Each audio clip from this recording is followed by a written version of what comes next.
É uma alegria estar aqui nesta noite, mais uma quarta-feira que Deus tem nos dado para estudarmos a sua palavra.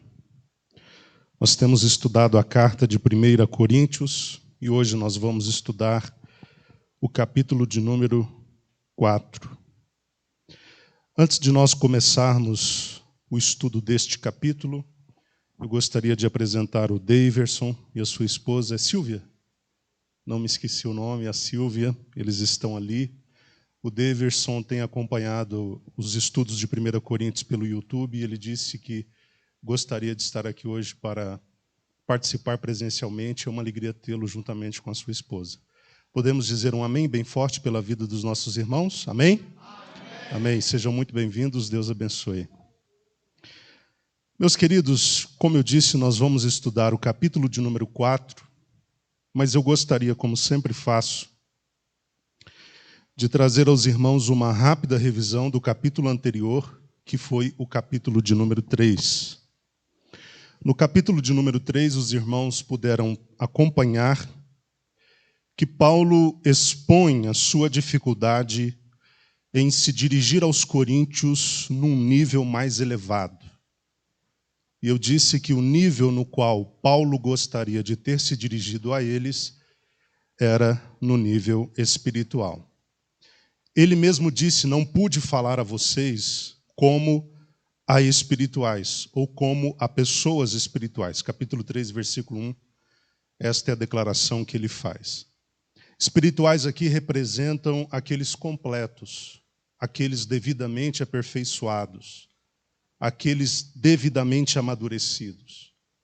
Paulo não pôde se dirigir a eles neste nível, porque, infelizmente, eles ainda eram carnais. E eu expliquei aos irmãos que ser carnal, aqui neste texto, é diferente de ser natural. Paulo fala do homem natural como sendo aquele não regenerado, que não tem o Espírito de Deus e que a ele não foi revelada a sabedoria de Deus. O crente carnal é aquele ainda criança. Traduzindo do grego, a expressão carnal se apropria, é mais apropriada para o termo infantil. Aquele que ainda não cresceu e amadureceu o suficiente. E Paulo enxerga esta infantilidade neles. Diz que, no começo, quando ele chega a Corinto, ele precisou alimentá-los com leite. Mas Paulo denuncia que mesmo tendo passado tempo suficiente para que eles amadurecessem, Paulo ainda se via impedido de oferecer a eles algo mais sólido. Porque apesar de ter transcorrido um bom tempo, eles ainda continuavam crianças imaturas. Eu disse aos irmãos que o não amadurecimento é sintoma de algo anômalo. O natural e o normal é que haja uma evolução na vida cristã. Aquele que se converte a Cristo precisa evoluir, crescer, amadurecer, ser aperfeiçoado, até atingir o padrão de homem perfeito. E qualquer um que não segue esse trilho natural está com problemas. Eu citei o exemplo de uma criança. Uma criança que faz coisas de criança é bonitinho. Mas uma criança, uma pessoa que está com corpo de adulto, mas se comporta como criança, é ridículo. Porque ele já teve todo o tempo necessário para chegar à maturidade. E se não chegou, algum problema há. É como o fruto. É natural que o fruto comece pequeno, mas que ele chegue ao seu devido tamanho e à sua devida maturidade para que possa ser colhido. E qualquer fruto que não amadurece, isso é sintoma de anomalia. Paulo, infelizmente, detectou que aqueles crentes não estavam prontos, não haviam crescido, não haviam amadurecido. E até aquela altura, Paulo precisava oferecer leite a eles. Paulo, como nós vimos também na quarta passada, ele exemplificou como o estado de carnalidade deles estava se apresentando. Através das invejas e através das discórdias ou brigas. Na sequência do capítulo 3, Paulo falou do papel dele e do papel de Apolo. Ele esclareceu que todos eles eram diáconos, ou seja, servos. Tanto ele, Paulo, quanto Apolo eram servos. Eles trabalhavam juntos numa mesma lavoura, que é a lavoura de Deus. Paulo diz isso lá no capítulo 3, a lavoura de Deus, que é a igreja. Tanto um quanto o outro trabalhavam juntos na mesma lavoura. E é interessante que Paulo coloca que cada um deles, Paulo, Apolo, ou quem quer que seja, em específico aqui Paulo e Apolo, receberam da parte de Deus uma incumbência e que eles operavam na lavoura conforme a incumbência que cada um tinha recebido da parte de Deus. Cada um atuava conforme o que lhe havia sido determinado. E Paulo diz também que os méritos pelos resultados não eram nem dele, nem de Apolo ou de qualquer outro, mas unicamente de Deus, porque de Deus provinha o crescimento. Entre Paulo e os demais da lavoura, Paulo procura mostrar isso, não havia um espírito de concorrência, mas um espírito de unidade. Todos eles, indistintamente, trabalhavam em conformidade ao mesmo propósito, ou em conformidade com o mesmo propósito. E apesar, Paulo também pontua isso, deles trabalharem em unidade de propósito, como a um só homem, ele destaca que cada um deles receberia da parte de Deus individualmente a sua própria e devida recompensa. O trabalho era em unidade, trabalhavam vários como a um só homem, mas a recompensa de Deus viria individualmente. E Paulo mostra que as obras de valor seriam recompensadas. E ele usa os termos prata, ouro e pedras preciosas para falar das obras de valor. Os irmãos se lembram que nós tratamos disso? As obras de valor são obras que serão recompensadas porque elas são duradouras e elas sobrevivem ao teste do fogo. Em contrapartida, obras sem valor, que são como madeira, palha e feno, né? Elas são obras que sofrerão com o dia do fogo, com o dia em que elas passarem pelo fogo. Os prejuízos serão dados àqueles que tiverem construído de forma errada, com os materiais errados, mesmo que isso não represente uma perda da salvação. Aqueles que construíram usando o bom material, e nós vimos qual é o bom material com base no contexto, a princípio é a palavra de Deus. A palavra de Deus não é o leite dado, também não é a carne, o alimento sólido oferecido. A palavra de Deus não é a semente lançada na terra que produz a lavoura. Então este é o material. A princípio, este é o material. Este é o bom material. E ele deve ser utilizado na construção da igreja, na edificação do corpo de Cristo. Depois de Paulo usar a metáfora da lavoura, ele usou também a metáfora do edifício, colocando os ministros como construtores. E ele mesmo se autodenomina prudente construtor. Ele diz que, como prudente construtor, ele lançou o fundamento. Porque é isso que prudentes construtores fazem. Eles não começam uma construção pelas paredes. Eles começam a construção pelo fundamento. Porque a durabilidade e a qualidade da construção depende da qualidade do fundamento. Ele lançou o fundamento para que outros depois dele pudessem edificar sobre este fundamento. Os ministros, de modo geral, são como construtores. Eles devem manter o fundamento que já foi posto, que é Jesus Cristo, a pedra, o rochedo, e sobre este fundamento eles devem colaborar para a edificação da igreja. E Paulo mostra que esta obra de construção deve visar a qualidade. Deve ser feita de forma qualitativa. Para Deus não importa a velocidade, importa a qualidade com que se constrói. Os ministros têm a responsabilidade de construir com qualidade, utilizando materiais de valor, porque, como vimos, chegará o dia do Senhor, em que a obra deles será testada. Paulo responsabilizou também os crentes, mostrando que eles são templos ou santuários do Espírito Santo. e que destruindo este santuário, Deus os destruiria também. Nós falamos como o nosso corpo é templo que deve ser habitável, deve ser um lugar que ofereça condições à presença e à permanência do Espírito Santo. O Espírito Santo, na conversão, ele entra dentro do homem para operar uma obra de limpeza.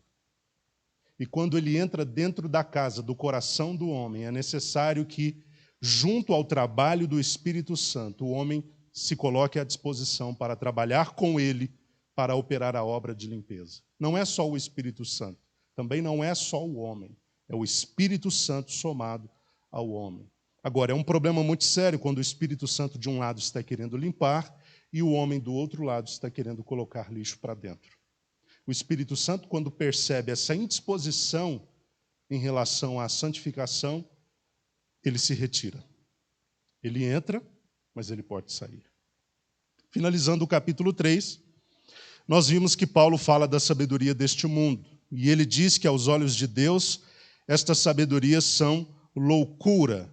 Na versão King James, ele usa a expressão elucubrações vãs, que são esforços mentais inúteis. É assim que Deus enxerga a sabedoria deste mundo, como uma loucura, como esforços mentais inúteis. E todo aquele que deseja alcançar a verdadeira sabedoria, que é a sabedoria de Deus, deve deixar de se apoiar na sabedoria deste mundo. Compreendido, queridos? Então vamos para o capítulo de hoje. Eu quero apenas apresentar algumas divisões que eu sugeri para este capítulo. A primeira divisão, nós veremos do versículo 1 ao 5. Os ministros de Deus, como eles devem ser considerados e por quem eles deverão ser julgados. Do versículo 6 ao 13, a segunda divisão, Paulo combate o orgulho dos coríntios.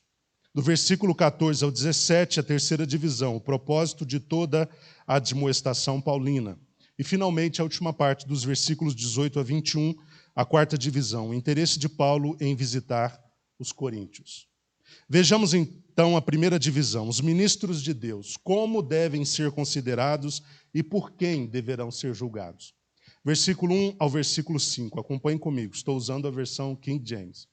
Portanto, todas as pessoas devem nos considerar servos de Cristo, encarregados dos mistérios de Deus. Além disso, o que se requer de todos aqueles que têm essa responsabilidade é que vivam fielmente. Quanto a mim, pouco me importa ser julgado por vós ou por qualquer tribunal humano. Em verdade, nem eu tampouco julgo a mim mesmo. Portanto, ainda que esteja consciente de que nada há contra mim, nem por isso me justifico, pois quem julga é o Senhor. Assim, nada julgueis antes da hora devida. Aguardai até que venha o Senhor, o qual não somente trará à luz o que está em oculto nas trevas, mas igualmente manifestará as intenções dos corações. Então, nesse momento, cada pessoa receberá de Deus a sua recompensa. A primeira questão que nós vamos abordar aqui é como os ministros devem ser tratados. Aqui, na versão King James, não aparece a palavra ministro, aparece a palavra servo. Servo de Cristo. Mas talvez a versão dos irmãos ou de alguns dos irmãos apareça a expressão ou a palavra ministro. Ministros de Cristo.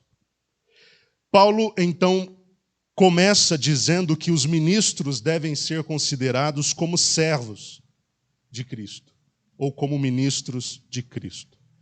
Paulo inicia este capítulo, que é o 4, que nós acabamos de ler os 5 primeiros versículos, mostrando como os crentes deveriam considerar aqueles que estavam à frente da igreja.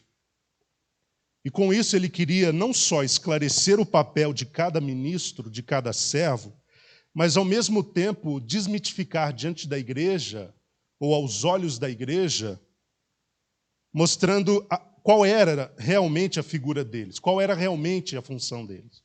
Mostrando que eles não deveriam ser vistos na igreja como personalidades, como estrelas, como artistas ou como semideuses. Quando a igreja olhasse para Apolo, para Paulo, para Cefas ou Pedro, ou para quem quer que fosse, deveria olhá-los na perspectiva de serem eles todos servos de Cristo ou ministros de Cristo. Como eu disse, o intuito de Paulo com este primeiro versículo, com esta primeira declaração, com essa primeira colocação, é mostrar o papel de cada um deles no corpo de Cristo e desmitificar a figura que havia deles na cabeça das pessoas. Porque na cabeça dos crentes eles eram personalidades. A primeira palavra que Paulo usa aqui, diferentemente do capítulo 3, onde ele usa a palavra diáconos para falar dos servos, que são ministros, ele usa agora para explicar quem são os servos ou ministros de Cristo, a palavra uperetes ou uperetas. E é importante citar a palavra pelo seguinte: essa palavra, quando Paulo a utiliza neste texto, ele não a utiliza como quem colocando a função do ministro como sendo uma função de glamour. Ele não usa esta palavra para se referir ao ministro, para colocá-lo como sendo alguém nobre. Pelo contrário, a palavra operetes ou operetas no grego era uma palavra utilizada para se referir à classe mais baixa de escravos. Havia o doulos e havia também o operetas. O operetas era aquela qualidade de escravos que remavam nos porões dos navios romanos. Eles atuavam na galeria mais baixa do navio, porque naquele tempo, obviamente, os navios não eram movidos a diesel, motores a diesel. Naquele tempo, muitos dos navios, eles andavam, entre aspas, eles se locomoviam sobre as águas a partir da tração humana. O ser humano fazendo força no remo, e isso impulsionava o navio para frente. Os uperetas eram esses escravos que ficavam na última galeria do navio fazendo força com o remo.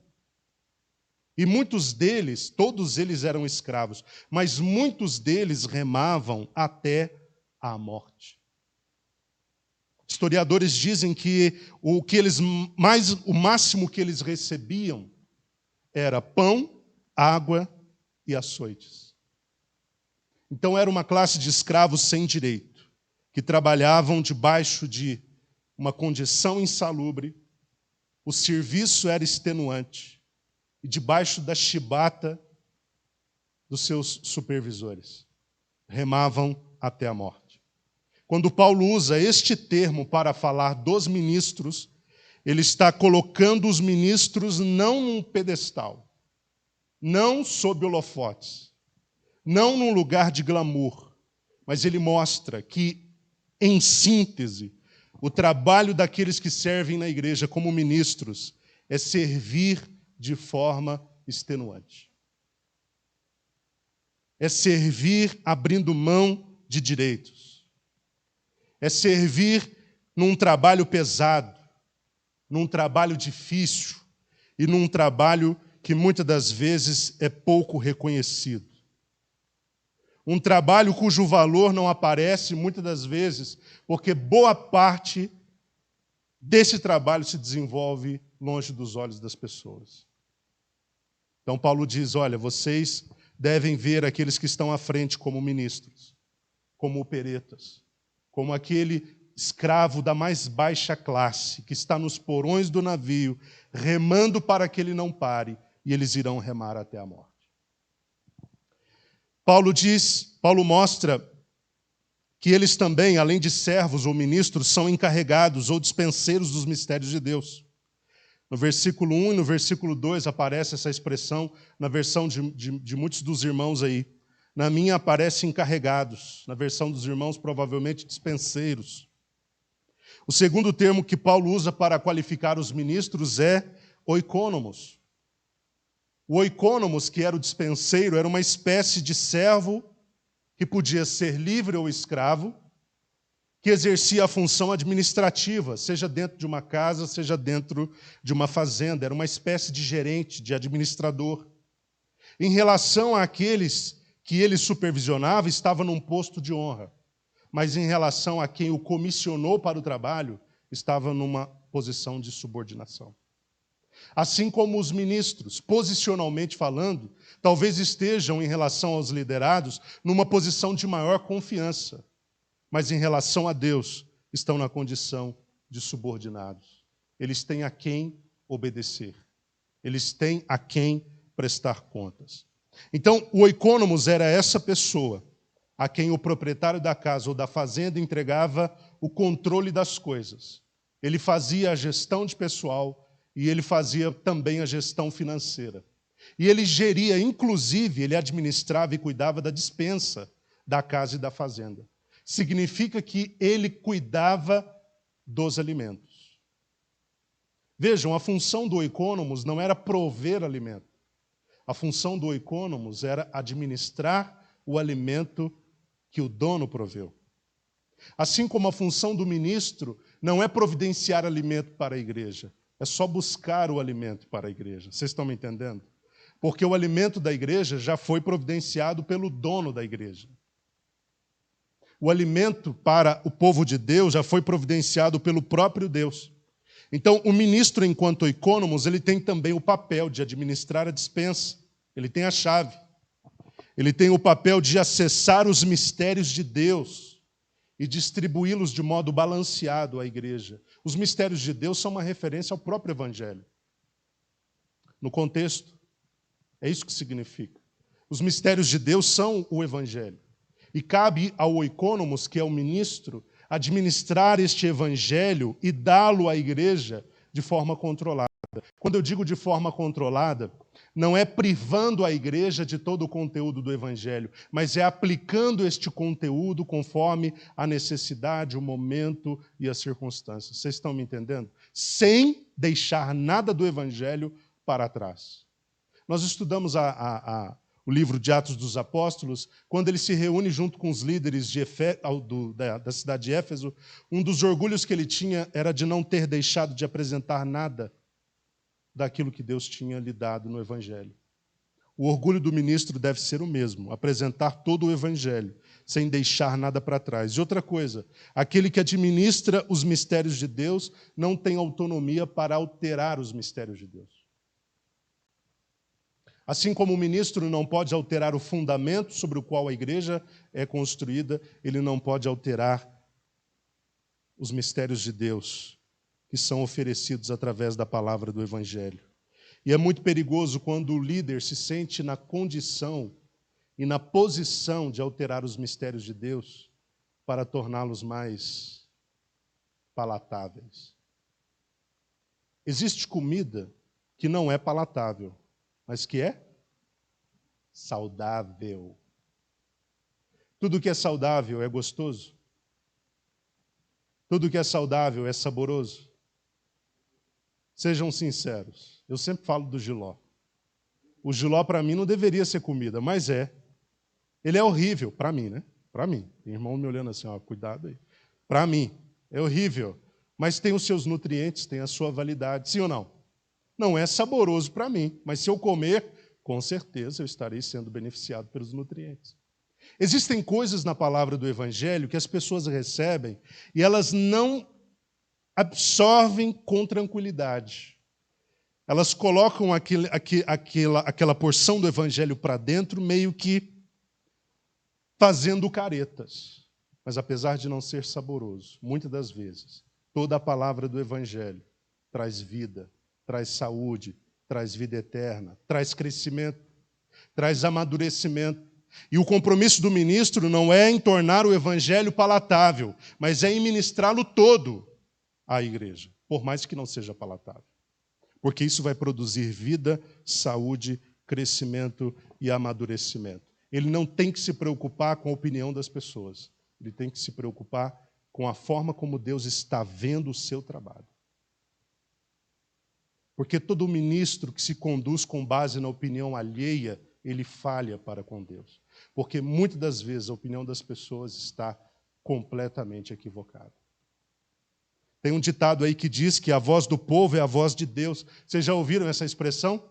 Mentira. Às vezes o povo está falando uma coisa só, em unidade, mas está errado. O ministro tem que se preocupar em fazer a vontade de Deus, aplicar a palavra do Evangelho na veia espiritual das pessoas, colocar essa palavra do Evangelho para dentro da cabeça delas, da mente delas, porque o poder para a salvação de todo aquele que crê está na palavra do Evangelho, nos mistérios de Deus. O obreiro, o ministro, como oikônomos, como dispenseiro, ele tem que trazer esta palavra e deixá-la à disposição de todos. Se alguém colocar a palavra de Deus, a palavra do mistério, a palavra do Evangelho para dentro, e depois recusá-la, regurgitá-la, não é problema de quem deu. Tá? Como as pessoas reagirão ou o que elas farão com aquilo, é problema delas. O ministro tem que responder a Deus.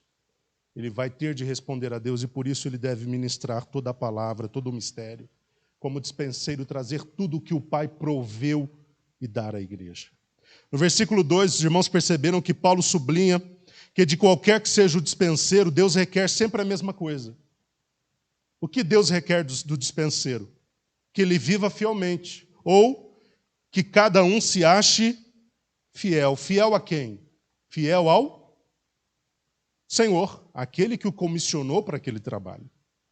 Todo ministro deve ser achado fiel, deve se manter fiel. É por isso que ele não deve se mover com base na opinião das pessoas, mas com base naquilo, na sua consciência em relação a Deus, deve se manter fiel.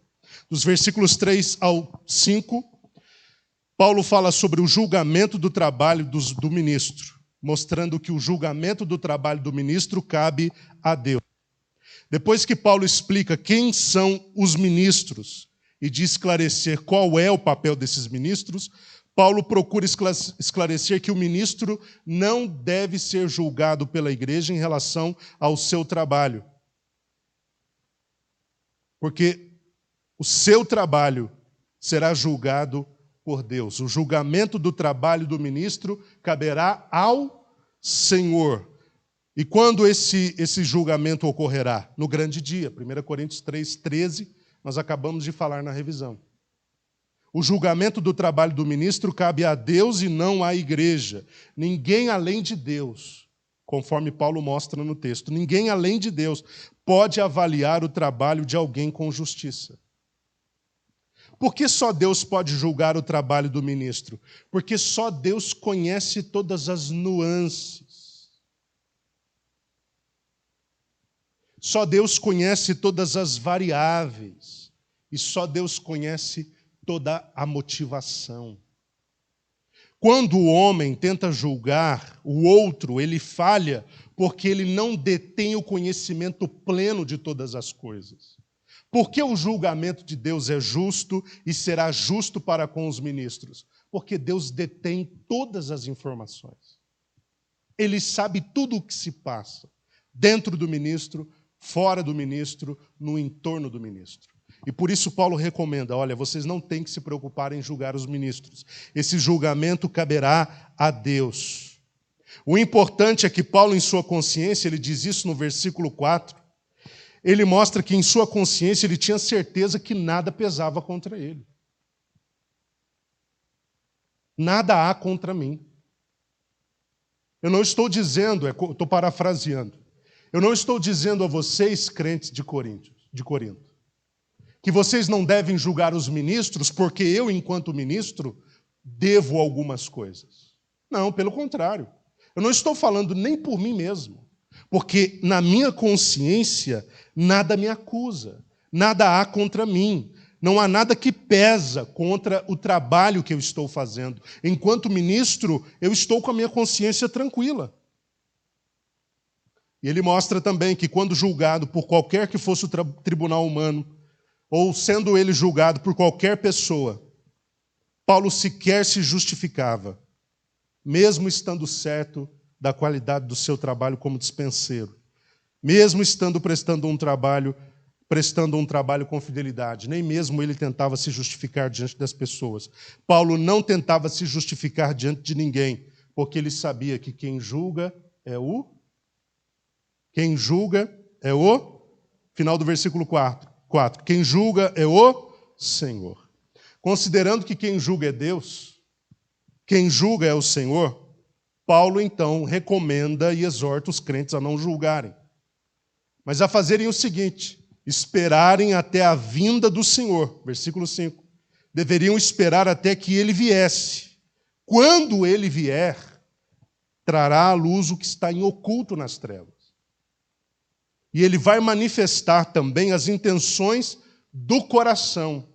Do coração de quem? Do ministro. Mas também do coração de todo aquele que serve a Deus, é claro.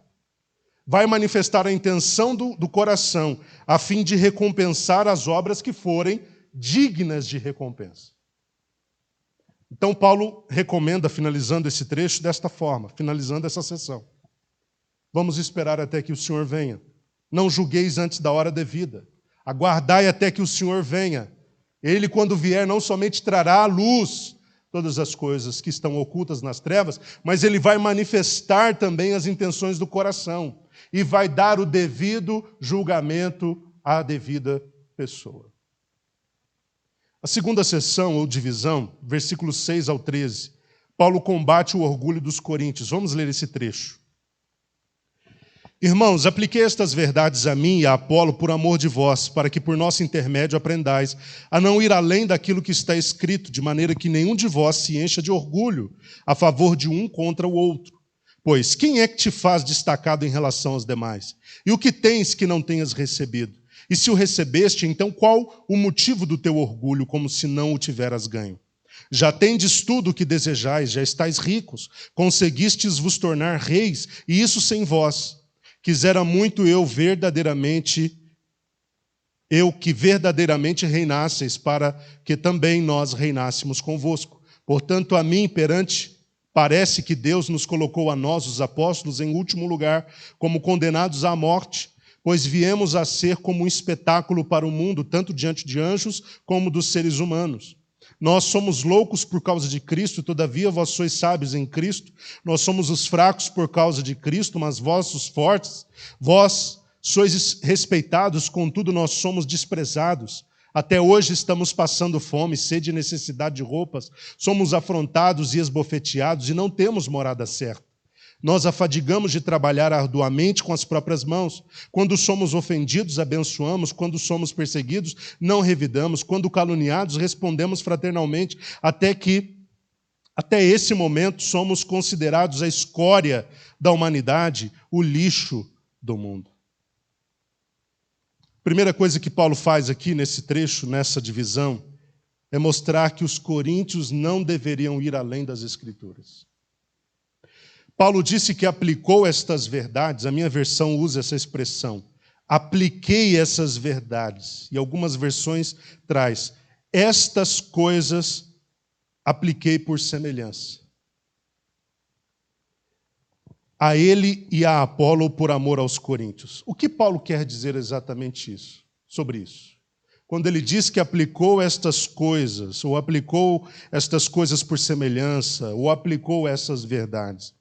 Ele queria mostrar que tudo o que ele disse sobre ele e Apolo, usando metáforas, usando ilustrações, usando comparações, tinha o propósito de facilitar para que os crentes pudessem aprender como eles, Paulo e Apolo, deveriam ser considerados e, desta forma, combater todo o orgulho partidarista que ainda estava presente no coração deles. Então, Paulo está usando aqui esta expressão, apliquei estas verdades, ou apliquei estas coisas por semelhança, para mostrar o método, a didática. Ele compara ele, Apolo e os demais homens àqueles servos que trabalham na lavoura. É uma ilustração, uma metáfora.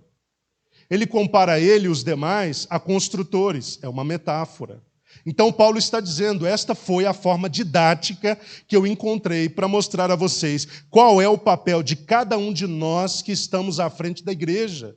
E ao mesmo tempo rebater esse sentimento de orgulho que há no coração daqueles que são partidaristas dentro da igreja. Nós somos servos de Deus. Eu usei metáforas para mostrar isso. Para simplificar a compreensão. Vocês são meninos, não são capazes de digerir informações muito complexas. Então eu peguei toda a informação que eu precisava colocar ao conhecimento de vocês, aplicando semelhanças. Para que vocês finalmente compreendessem que Apolo, eu, Pedro, quem quer que fosse, nós não somos personalidades dentro da igreja. Nós não somos artistas dentro da igreja. Nós não somos expoentes dentro da igreja. Somos todos servos, dispenseiros, oicônomos. Somos todos remadores, operetas. Vamos trabalhar até a morte por esta causa. Então ele está mostrando qual foi a didática. Apliquei por semelhança estas coisas. Estas coisas quais? Estas que ele vem falando desde o começo. Usando metáforas e ilustrações para falar do ofício do ministro. Ninguém deveria, portanto, se orgulhar de pertencer a Paulo, ou a Apolo, ou a Cefas, porque este orgulho era pecado. Como é que você vai se orgulhar de pertencer a alguém que é tão servo quanto o outro? Como é que você vai se orgulhar de ser do grupo de Paulo se ele é tão servo quanto Apolo e Pedro? E aí você pode fazer todas as combinações possíveis, a verdade é a mesma. Todos somos servos, somos ministros de Deus, estamos no trabalho. A atitude, então, de venerar a Paulo, Apolo, Pedro ou qualquer outro homem deveria ser imediatamente rejeitada, porque esta atitude, esse tipo de atitude, é uma extrapolação das Escrituras. Vai além daquilo que está escrito. Esse tipo de orgulho vai além do que está escrito. A melhor forma de traduzir isso seria colocar que atitudes de orgulho como esta não concordam com aquilo que está escrito. Ok? Quando Paulo diz vai além do que está escrito, ou não ir além do que está escrito, ele está dizendo, não faça nada que não esteja conforme ao que está escrito. E Paulo identifica que o orgulho deles extrapolava aquilo que estava escrito. Esse negócio de bater no peito, trazer o brasão com o nome de Paulo, o nome de Apolo, o nome de Pedro, não era apropriado para um crente, ele não deveria se orgulhar disso. Porque todos aqueles a quem eles veneravam e quase cultuavam eram simplesmente servos de Deus que estavam trabalhando. Versículo 7. Paulo mostra que os coríntios não deveriam encher o seu coração de orgulho.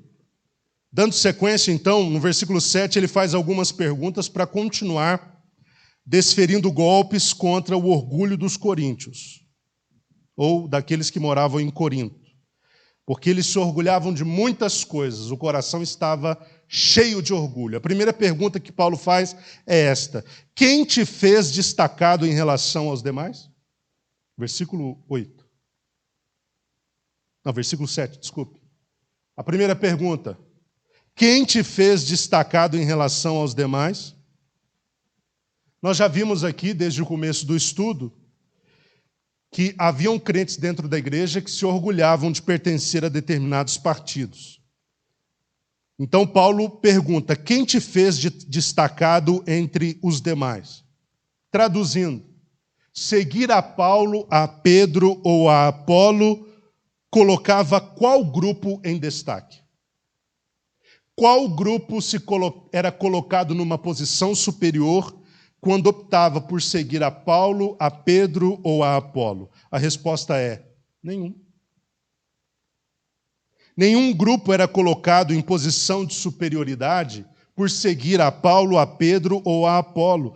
Todos os grupos estavam no mesmo nível. Nenhum grupo era superior ao outro. Os que seguiam a Apolo estavam no mesmo nível dos que seguiam a Pedro, dos que seguiam a Paulo, e assim por diante. Todos eles estavam no mesmo nível. Seguir a um ao outro não significaria, não representava nada. Estavam todos no mesmo nível. O único destaque que eles receberam veio da parte de Deus. Não veio por pertencer a partidos, mas veio por pertencer a Deus. O destaque que Deus deu a eles foi posicionando todos eles em Cristo. Eles estavam mortos no pecado, na mentira, estavam mortos em suas ofensas e transgressões. Deus os posiciona em Jesus Cristo. Deus os coloca numa posição superior, todos eles, indistintamente. Aqueles que creram, independente do partido, foram posicionados em Cristo, foram separados do mundo. Isso é uma santificação chamada de posicional. E foram revelados a eles a extraordinária sabedoria de Deus. Disso eles tinham que sentir alegria, mas não o fato de pertencer a Paulo, Apolo ou a Pedro. Todos eles foram colocados num lugar de destaque por Deus, mas todos igualmente foram. Segunda pergunta. E última pergunta. E o que tens que não tenhas recebido? E se recebeste, então qual o motivo do orgulho, como se não o tiveras ganho? Primeiro, os coríntios se orgulhavam de pertencer a determinados partidos, né? Eu sou de Paulo. A pessoa se orgulhava de ser de Paulo. Eu sou de Apolo, se orgulhava de ser de Apolo. Eu sou de Cefas, ou Pedro, se orgulhava de ser de Pedro. Mas agora há um segundo orgulho. Eles se orgulhavam agora da posição que ocupavam em Cristo. Se orgulhavam da posição que ocupavam em Cristo e até mesmo dos dons que eles tinham recebido. Por isso Paulo questiona os coríntios com estas duas perguntas. E o que tens que não tenha recebido? E se recebeste, então, por qual o motivo do teu orgulho, como se não tiveras ganho? Com essas perguntas, Paulo está expondo a eles que tudo o que eles tinham lhes foi dado. E por isso receberam. Você recebe algo que não te tenha sido dado? Não. Eles só receberam porque lhes foi dado por Deus, por sua graça. Eles não teriam recebido se Deus não tivesse lhes dado. E se tudo o que os coríntios receberam não foi alcançado, então, conforme Paulo mostra, pelos méritos deles e pelos esforços próprios, então por que motivo se orgulhavam disso? Porque geralmente você se orgulha das coisas pelas quais você lutou com suas forças. Você construiu com o seu braço. Você alcançou pela sua inteligência. Mas como é que você vai se orgulhar de algo que foi te dado pela graça e que foi dom, e que foi presente, e que foi dádiva, e que não dependeu dos seus méritos, e que não dependeu dos seus esforços? Como você se orgulha disso? É isso que Paulo quer entender. Vocês não podem se orgulhar daquilo que receberam, foi dado a vocês. O que vocês têm foi dado a vocês. A posição que vocês ocupam em Cristo foi dado a vocês. O que vocês representam dentro da igreja do Senhor foi dado a vocês. É privilégio, é presente, não é mérito. Não veio pelos esforços.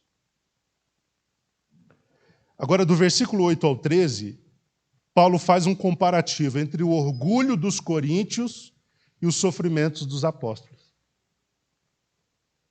Vejam, de um lado, como nós lemos, os coríntios estavam se orgulhando de muitas coisas. Eu sou de Paulo, sou de Apolo, sou de Pedro. Eu me orgulho de estar posicionado onde eu fui posicionado por Deus. E do outro lado estavam os apóstolos, não com o seu glamour, mas com seus sofrimentos. Olha que contrassenso.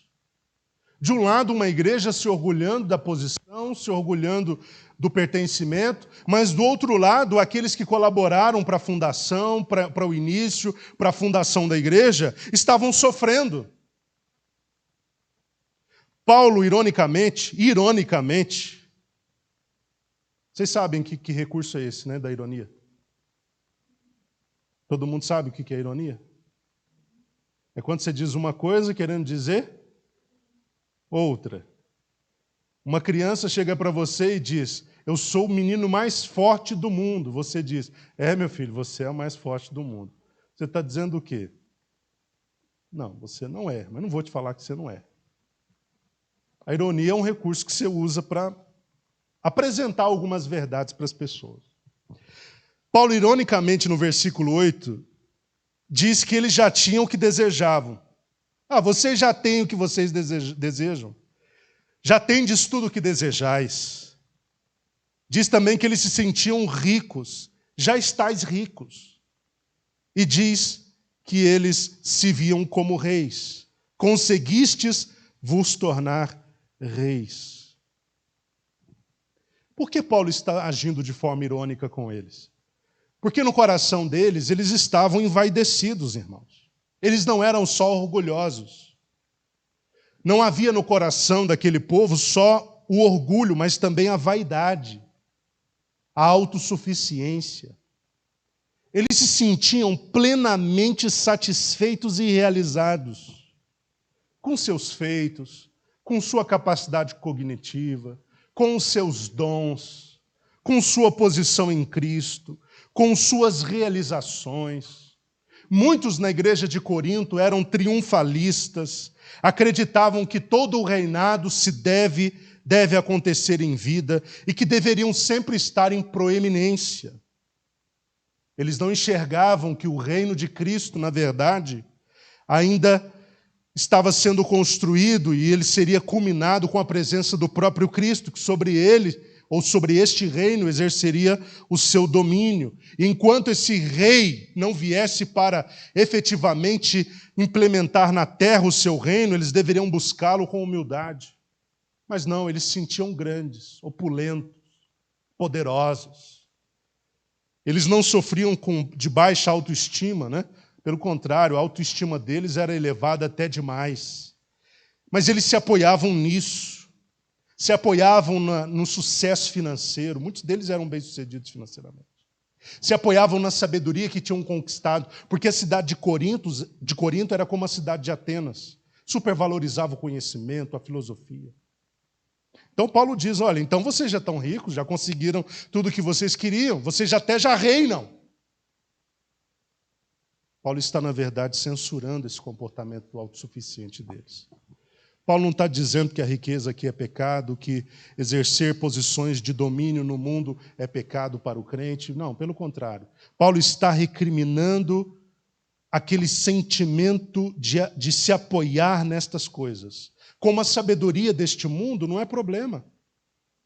A sabedoria, o conhecimento que se pode adquirir aqui na terra não é problema. E Paulo nunca disse que era o problema. O que Paulo sempre censura é a tentativa do homem de se apoiar nisso.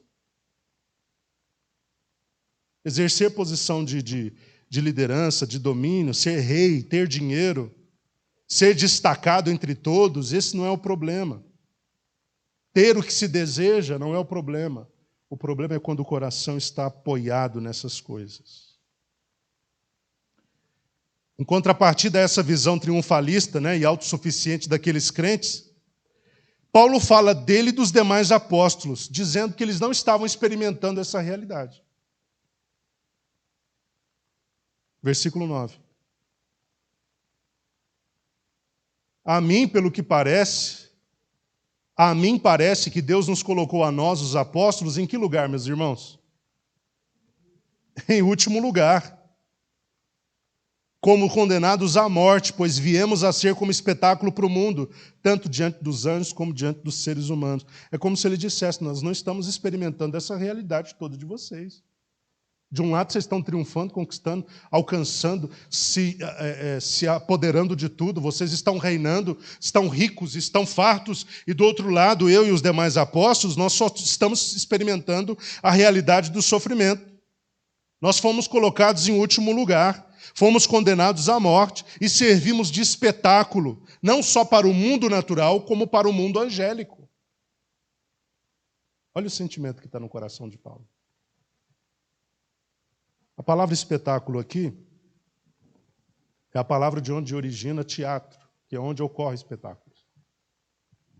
Ele diz que ele e os demais apóstolos eram colocados para servir de espetáculo para as pessoas, e não só para as pessoas, como para o mundo angélico, tanto os anjos caídos quanto os não caídos, pelo que parece. Eles estavam sendo expostos a todo tipo de sofrimento, de tortura, de infortúnio, de vitupério, enquanto eles se diziam plenamente satisfeitos. Enquanto eles se sentiam fortes, sábios, respeitados, Paulo diz que os apóstolos e ele, Paulo e os apóstolos, se sentiam loucos, fracos e desprezados. Versículo 10 mostra isso. Se de um lado eles se sentiam plenamente satisfeitos, por outro lado, os apóstolos e Paulo passavam fome por causa da obra do Evangelho. Por outro lado, eles estavam com sede, passando necessidade. Em todo o tempo, o que eles viam era afronta, era violência de determinadas pessoas, e eles não tinham sequer uma moradia fixa, uma moradia certa. Andavam meio que errantes, dependendo de condições aparecerem para eles se abrigarem em algum lugar. No trabalho, Paulo e os apóstolos, eles se afadigaram, trabalharam de forma extenuante, a ponto de usar as próprias mãos. E Paulo está falando do trabalho secular.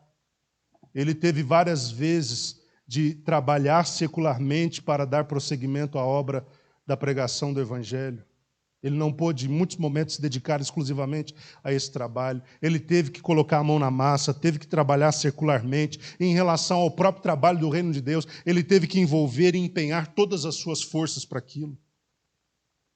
Além de se submeterem a trabalhos duros, como Paulo mostra nesse texto aqui, Paulo e os demais apóstolos ainda conseguiam extrair forças, de onde eu não sei, mas forças e resiliência para se autodominarem e não revidarem àqueles que chegavam lhes ofendendo.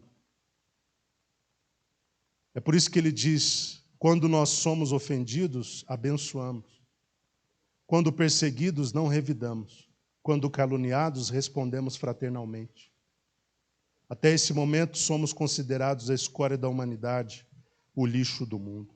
Encontraram forças e resiliência para não responder, para se autodominarem, não responderem, não revidarem àqueles que os ofendiam. Pelo contrário, a resposta vinha no outro tom. E ainda assim ele termina dizendo que diante do mundo, aos olhos do mundo, ele e os demais apóstolos, eles eram considerados escória da humanidade. O que é escória? É rejeito.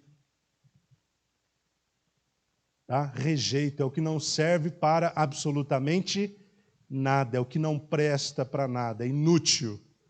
Lixo do mundo. Vocês conseguem perceber como Paulo está desabafando aqui? Está abrindo o coração, né? Quer dizer, de um lado vocês estão reinando, do outro lado nós estamos só Jesus. Versículos 14 a 17, o propósito de toda a admoestação paulina. Nós vamos acelerar um pouco aqui para terminar ainda hoje. Não vos escrevo desta forma com a intenção de vos envergonhar, mas para vos advertir como a meus filhos amados, pois ainda que venhais a ter 10.000 tutores em Cristo, não teríeis, entretanto, muitos pais.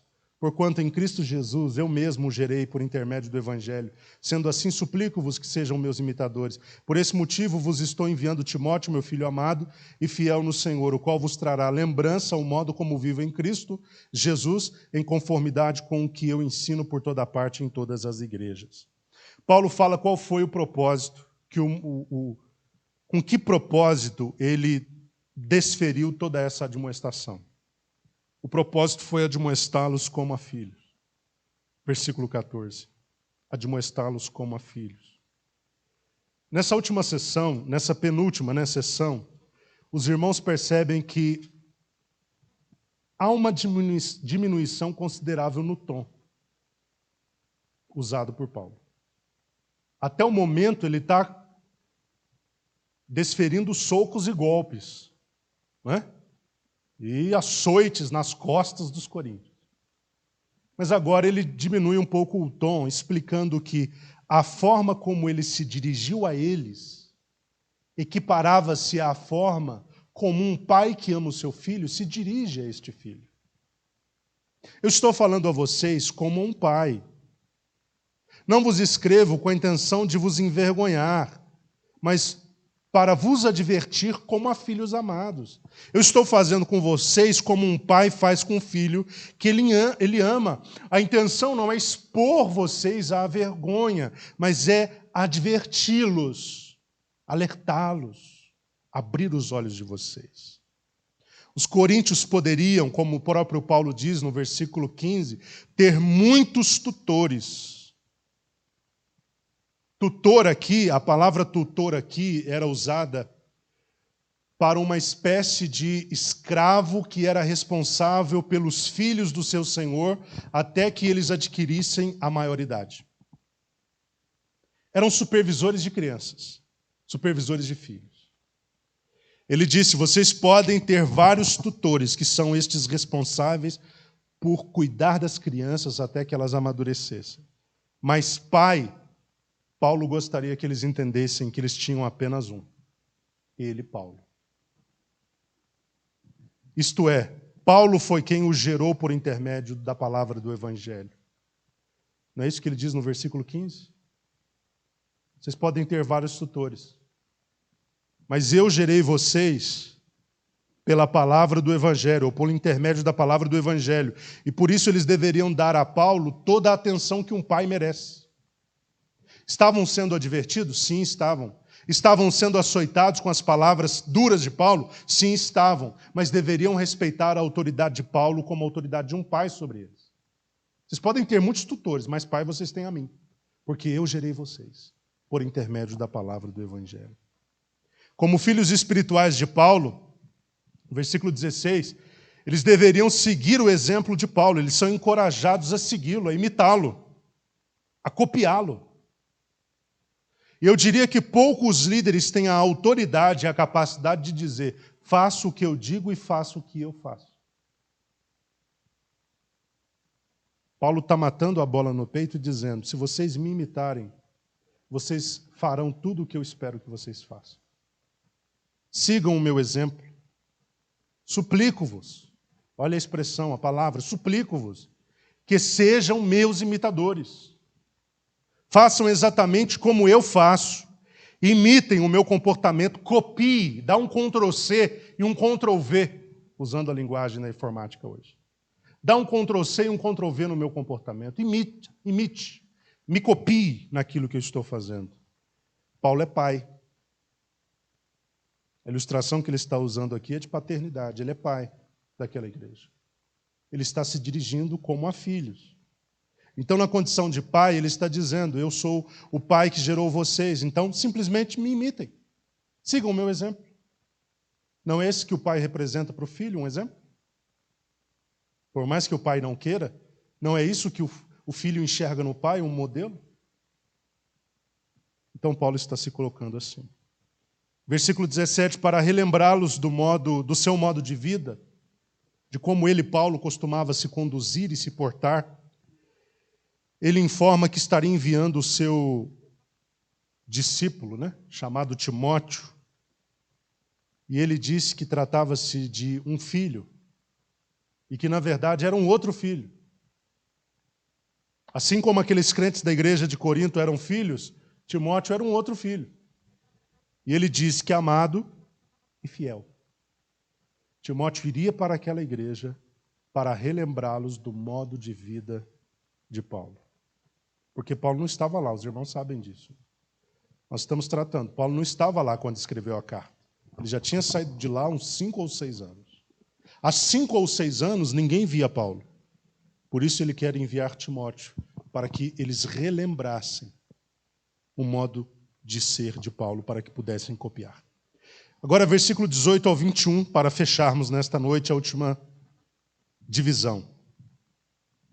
Alguns de vós se tornaram arrogantes, como se eu não fosse mais visitar-vos. Contudo, em breve, irei visitar-vos, se o Senhor permitir. Então saberei não apenas o que estão falando esses soberbos, mas que poder eles realmente têm.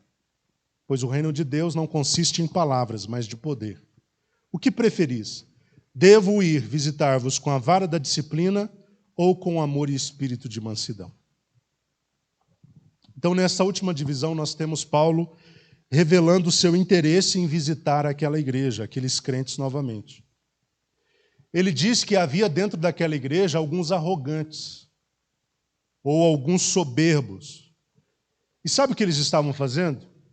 Eles estavam interpretando a ausência de Paulo, a não ida ou o não retorno de Paulo àquela igreja, como sendo uma atitude de medo. É como se Paulo estivesse evitando ir a Corinto e visitar a igreja, e chegando lá ter de confrontá-los pessoalmente. Porque houve uma ocasião em que Paulo foi acusado de ser muito brando pessoalmente e muito duro na escrita. Segundo a Coríntios, nós veremos isso. Alguns acusavam Paulo. Paulo, pessoalmente você é uma pessoa branda, mas na carta você é terrível. Eles achavam que Paulo estava com medo de visitá-los, porque teria de enfrentar esses cabeças, que eram arrogantes e soberbos. Paulo estava com medo de ir pessoalmente até eles. Apesar disso, Paulo procura mostrar e reiterar que o seu desejo de breve visitá-los estava mantido. Em breve, ele iria visitá-los pessoalmente. E ao ir pessoalmente visitá-los, eles saberiam que ele não estava evitando de modo nenhum qualquer tipo de confronto. E que aqueles soberbos e arrogantes da igreja, traduzindo, seriam colocados no seu devido lugar. Paulo era um homem muito corajoso, viu, irmãos? Um homem que sobreviveu ao que ele sobreviveu, se não fosse corajoso, não tinha sobrevivido.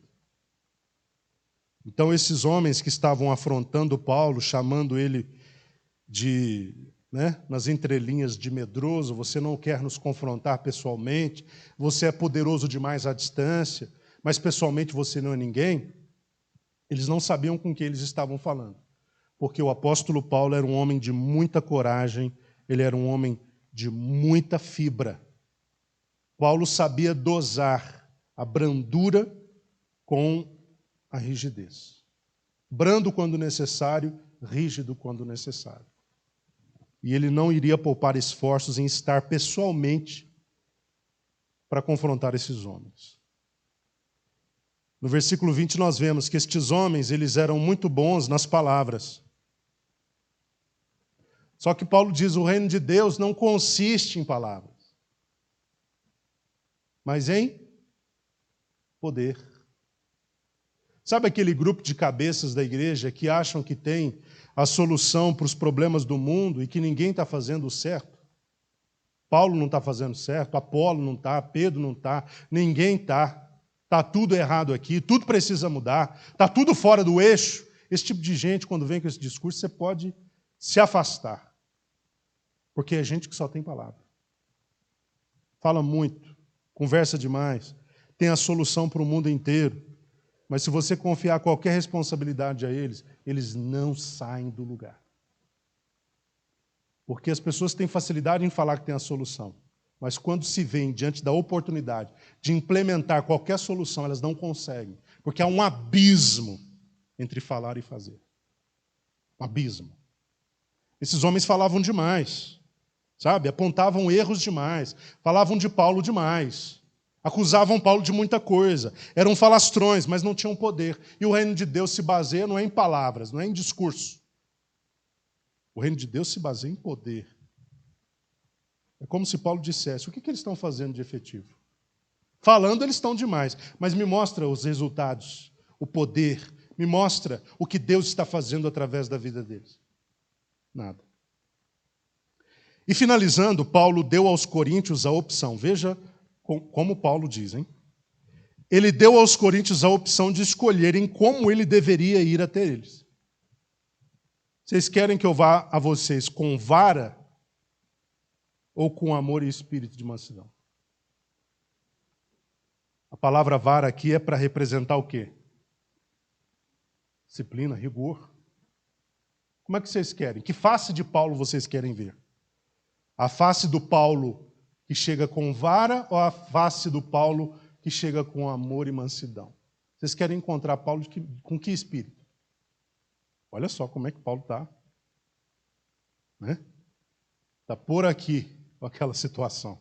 Que Paulo que vocês querem ver? O Paulo enérgico ou o Paulo amoroso e manso? Não se sabe exatamente com plena certeza se Paulo conseguiu realmente voltar àquela igreja. Tá? Há especulações dizendo que sim, há quem diga que não. Mas o texto mostra seu interesse em retornar lá. Amém, meus irmãos? Semana que vem nós vamos para o capítulo de número 5. Eu recomendo os irmãos a lerem os textos em casa. Porque aí você não fica tão perdido. Porque o que eu trago aqui é a tradução do que há no texto. Tá? Da forma mais didática possível, nós traduzimos o que está aqui, a verdade que está aqui. Então, se você estuda o texto em casa, fica mais fácil, você se localiza rapidamente em tudo que está sendo falado. Agora, se deixa só para esse momento, aí às vezes até uma coisa linkar com outra, fica complicado.